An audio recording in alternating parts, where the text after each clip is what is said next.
Greetings. This is how to increase human energy according to Nikola Tesla. This was published in November 2016. I will put the link in the video description. The most fundamental principle, the basic program of our life, is energy savings. Whatever you do, whatever you like, whatever feels good for you, is just a psychological response that shows you how to be more energy efficient. Life craves energy, and subconsciously you'll always choose the path of least resistance because of that. That's why high-calorie food tastes better. That's why whenever your beliefs are questioned, you naturally refuse any arguments. That's why people feel more depressed when there's no sunshine outside. Our default responses are just energy-saving reactions. More calories means more energy. Changing the structure of your beliefs requires energy, and it's more efficient to do less when you're lacking the energy of the sun. However, a momentary energy waste can result in a more sustainable energy consumption in the future. This requires higher levels of intelligence. For this to be achieved, we must apply conscious effort in the right time and place. But what is the source of our energy? How can we gain more energy? How can we raise our consciousness and increase our intelligence? Nikola Tesla perfectly concluded what's the main, most fundamental source of human energy and how to increase our energy and evolve as species. More energy means higher levels of operating power for our consciousness. If you apply time to this equation between commas, it means that the longer we sustain higher levels of energy for our consciousness, the more intelligence we download from the universe, the more intelligence we integrate into our being. So what's the source of our energy? First, let us ask, whence comes all the motive power? What is the spring that drives all? We see the ocean rise and fall, the rivers flow, the wind, rain, hail, and snow beat on our windows, the trains and steamers come and go. We hear the rattling noises of carriages, the voices from the street. We feel, smell, and taste, and we think of all this. And all this moment, from the surging of the mighty ocean to that subtle movement and concern in our thought, has but one common cause. All this energy emanates from one single center, one single source, the sun. The sun is the spring that drives all. The sun maintains all human life and supplies all human energy. How to increase the human energy? The following answer will make you understand almost everything about Nikola Tesla's lifestyle. Why he was vegan, why he was obsessed with free energy, why he despised ignorance and imbeciles. How to increase human energy? There are actually 3 steps. The first step is increasing the human mass. In order to increase the energy, we have to think in terms of speed. If, let's say, there is a train and you had one more wagon, three things can happen. Either the wagon is at the same velocity as the train. In this case, the speed of the train will slightly increase. The wagon is with a smaller velocity. In this case, the whole train will decrease in speed. or the wagon is of higher velocity. In this case, the whole the whole train will significantly increase its speed. We can think of it like this. If there is a family with children of the same degree of enlightenment as the parents, that is, mass of the same velocity between commas, the energy will simply increase proportionally to the number added. If they are less intelligent or advanced or mass of smaller velocity between commas, there will be a very slight gain in the energy. But if they are further advanced or mass of higher velocity between commas, then the new generation will add very considerably to the sum total of human energy. In Nikola Tesla's opinion, growing muscles is equivalent to adding mass of smaller velocity between commas, and I would not commend it, but moderate exercise, ensuring the right balance between mind and body and the highest efficiency of performance is, of course, a prime requirement. Food is one of the most important elements of increasing your mass. What we consider as food is just processed sunlight. Plants, with their photosynthesis, combine carbon, hydrogen, and oxygen and bind them through sunlight, forming the CHO molecule fat we consume through food and burn for energy. However, the actual energy comes from freeing the photons of light between the chemical bond. That's what produces heat. That's what gives calories. Stored photons. We heat the sunlight for energy. Fruit, vegetables, meat, everything that we eat consumes the CHO molecules that the plants created. The energy that we consume through food is actually the same sunlight that plants use to forge these elements together. If we eat meat, we are already consumed unused CHO, as the only place that CHO comes is from photosynthesis. It's second-hand CHO in a way. Consuming CHO directly from plants, fruits, and vegetables is certainly equivalent to adding mass of higher velocity between commas. It is certainly preferable to raise vegetables, and I think, therefore, that vegetarianism is a commendable departure from the established barbarous habit. That we can consist on plant food and perform our work even to advantage is not a theory but a well-demonstrated fact. Many races living almost exclusively on vegetables are of superior physique and strength. There is no doubt that some plant foods such as oatmeal is more economical than meat and superior to it in regard to both mechanical and mental performance, Nikola Tesla says. The consumption of second-hand food is one of the main limits we put on ourselves for evolving as a race into more intelligent, kind, and less animal-like species. To free ourselves from animal instincts and appetites which keep us down, we should begin at the very root from which we spring. We should effect a radical reform in the character of the food. Nikola Tesla continues. Gambling, business rush, and excitement, particularly on the exchanges, are causes of much mass reduction. Whiskey, wine, tea, coffee, tobacco, and other such stimulants are responsible for the shortening of the lives of many and ought to be consumed with moderation.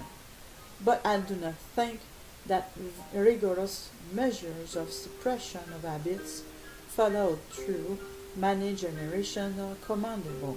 It is wiser to preach moderation than abstinence. To conclude, consume food that's closer to the sun. Avoid unnecessary enlargements of your body that use more energy. Avoid energy wasting habits and unhealthy addictions that serve solely to your ego.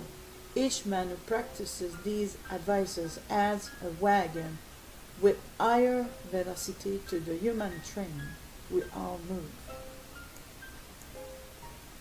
The second step in reducing the force that's retarding the human mass.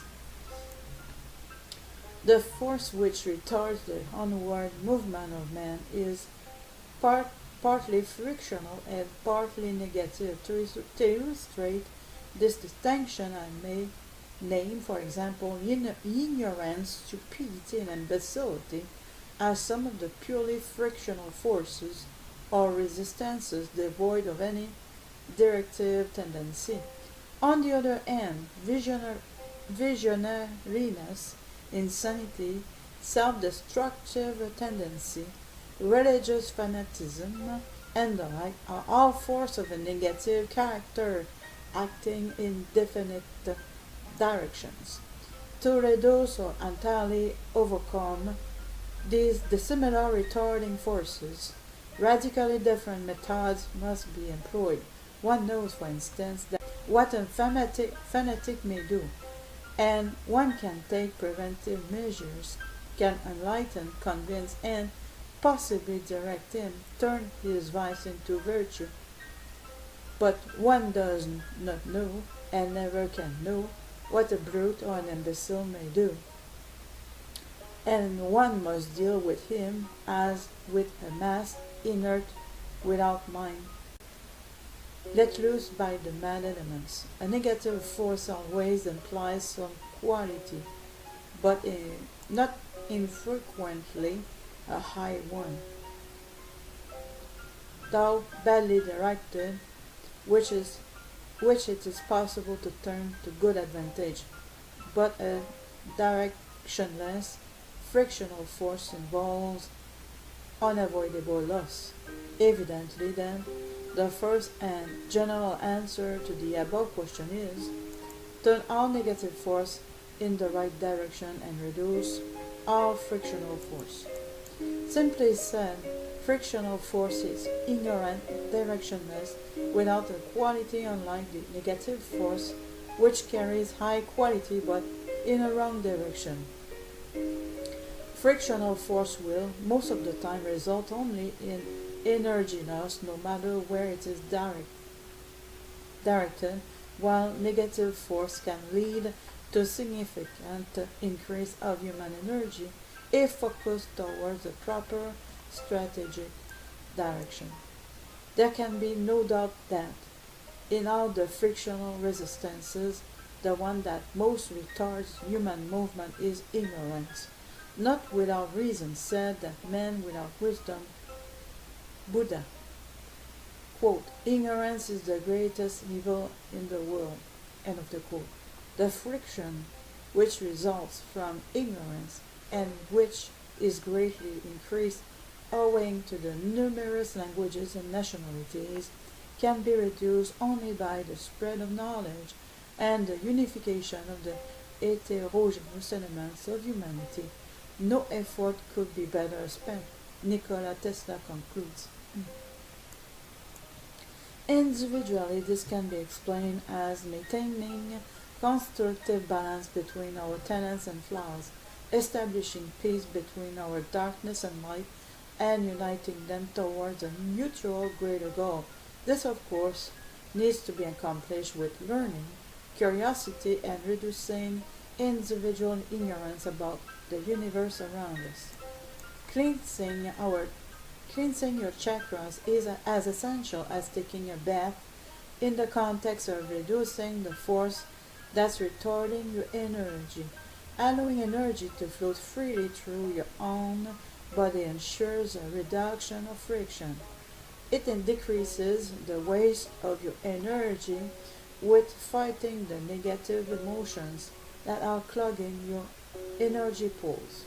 According to Nikola Tesla, war should not be terminated suddenly, as this can result in something worse than war. War is a negative force and cannot be turned in a positive direction without passing through the intermediate phases. It is a problem of making a wheel rotating one way, turn it in the opposite direction without slowing it down, stopping it, and speeding it up again the other way.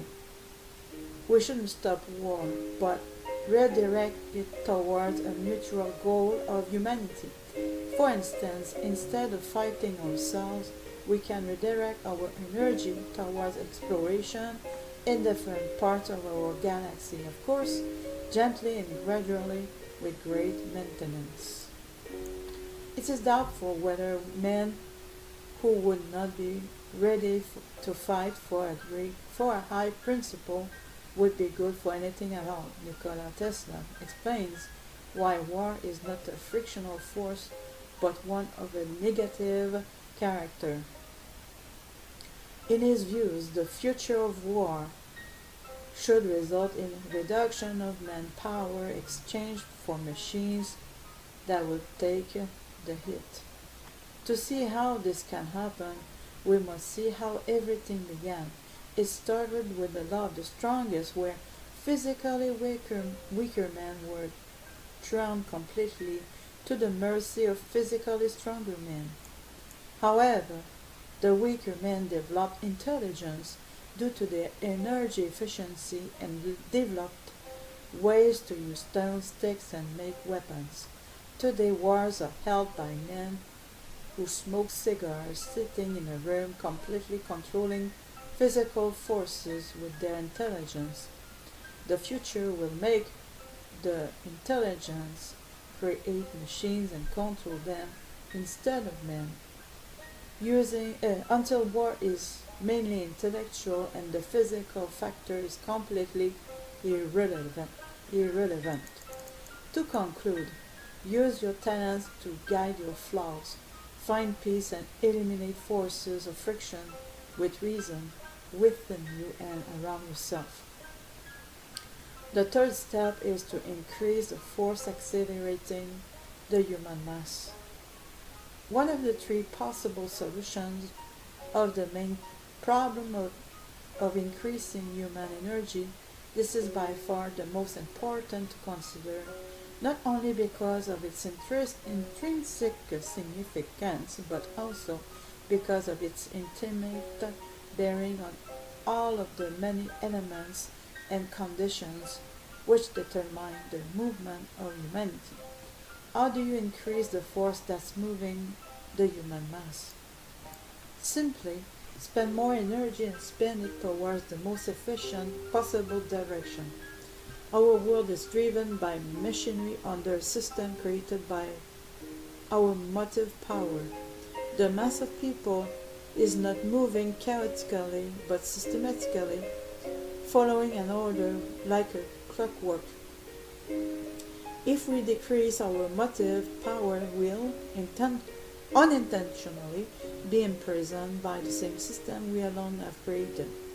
That's why increasing the motive power is key in increasing the human energy. Constantly increasing the motive power will result in a constant increase of human energy.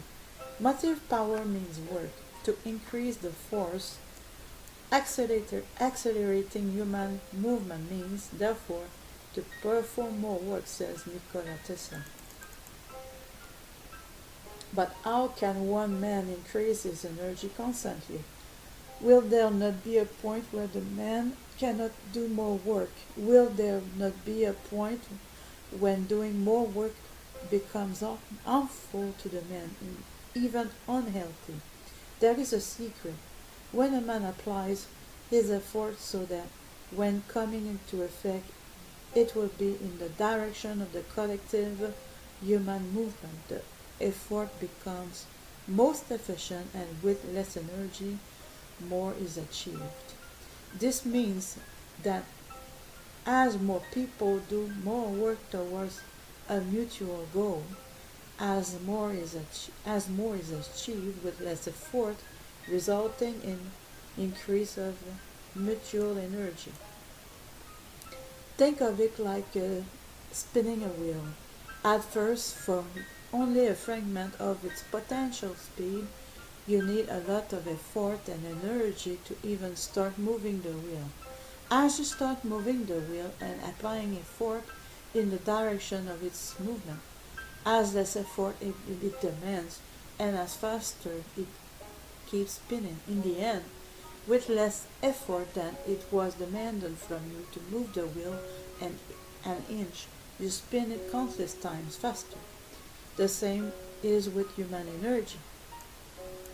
The secret of energy is that it is eternal in the universe where almost nothing is. Your energy, no matter where you spend it, will forever stay and spread out if not directioned. That's why it's crucially important to focus your effort. As you spend your energy towards one direction, with time, this energy will accumulate and less effort and energy will need to achieve a lot more. This is true globally and individually. Another answer we have now found to the above great question: to increase the force accelerating human movement means to turn to the uses of man more of the sun's energy. Imagine what we can accomplish if we all focus our efforts toward creating more sustainable ways of generating energy, cleaning the earth, reducing hunger, finding solutions for interstellar travel, educating. To conclude, focusing your motive, power, and effort on one goal toward the right direction of movement will accelerate the velocity with which you move closer to your goal. With time, you spend less effort and achieve more. Conclusion: to gain your energy from the right sources means you gain more energy from less. Reducing the retarding factors means you have less friction that wastes your energy. Focusing your motive power towards the direction of the collective human movement means you'll use others' energy to boost your energy. Gain more energy, waste less energy, spend energy so next time you'll need less to achieve more.